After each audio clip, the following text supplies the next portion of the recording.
Kevin McCarthy is out. You know that, right? And they're giving me a lot of credit for that because I said you really need somebody very, very tough and very smart. You know, smart goes with tough, not just tough. I know tough people, they're not smart. That's the worst, okay?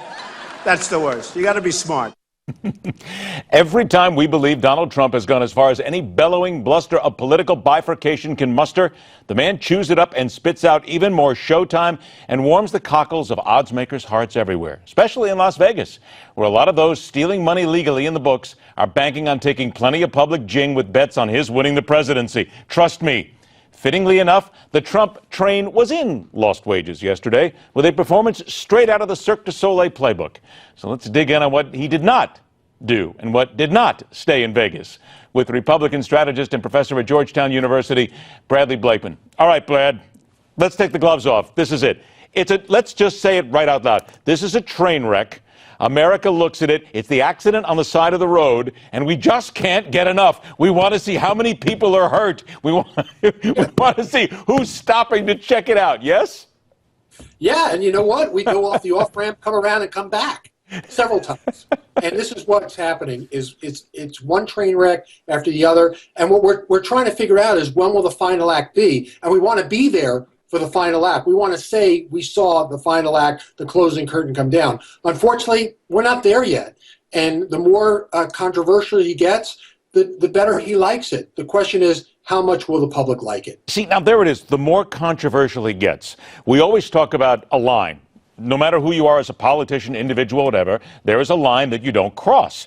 I honestly don't believe that there is a line with Donald Trump. There's nothing that he can't say that somebody won't really like and won't give him money and won't give him a vote for.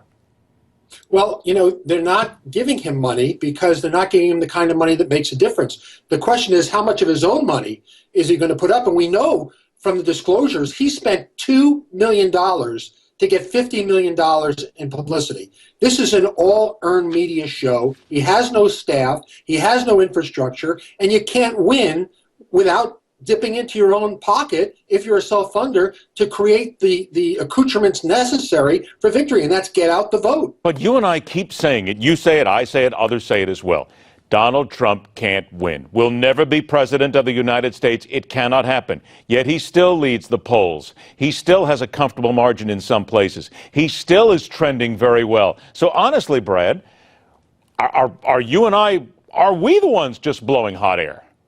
No, I don't believe we are. And I think the proof will be in the pudding.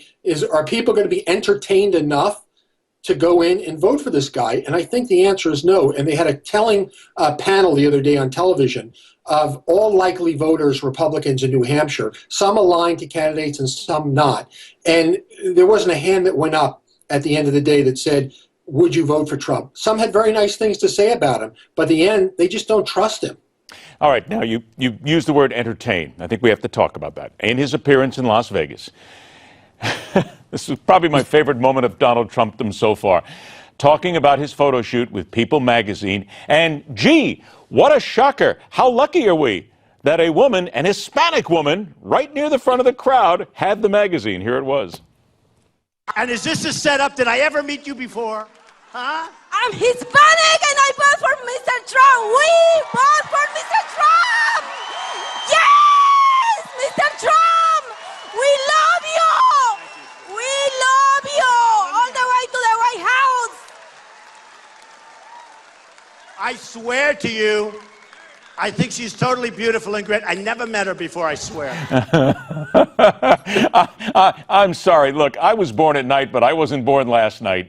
Would you agree with me that, look, we can't prove it. We have no evidence whatsoever. But that's got to be a setup. Come on. He's a magician. You know, he's like Houdini. All of a sudden, he pulls a Hispanic out of his hat. Look, he did.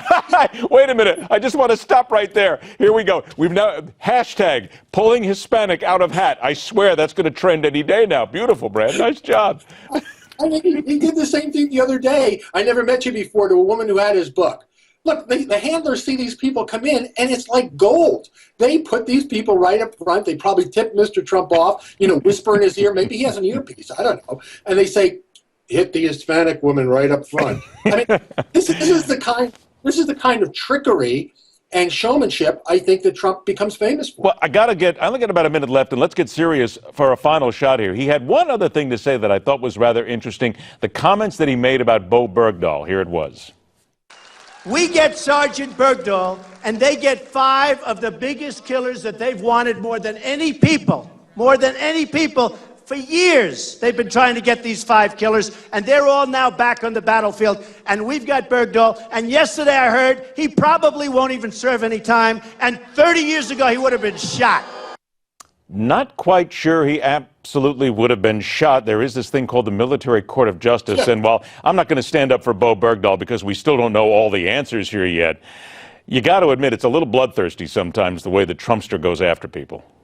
It is, and it's a mob mentality. He knows exactly the red meat to throw at the mob that will get them fired up. And it doesn't matter whether he's correct in his rhetoric. As far as he's concerned, he achieved his goal by firing up the crowd. We'll worry about facts later. Just an aside here, Brad, when do you think he starts throwing pieces of meat? I mean, throw burgers, throw cheeseburgers, I guess. Look, the masses like it when you throw them red meat, Brad. Absolutely. I think we just gave him an idea, and he'll probably be doing that in his next appearance. I swear to you, if pulling a Hispanic out of a hat is hashtag trending by Monday, or if they're throwing cheeseburgers, you and I get a percentage of what goes on at these things. We're getting a piece of it. Always fun to have fun at somebody else's expense. We'll be hammered for it, but that's what politics is all about. Brad Blakeman, have a great weekend, my friend. Take care. Let's get a congressman's opinion on why the Republican Party is more sideshow than serious these days. It's coming up next, right here on The Hard Line.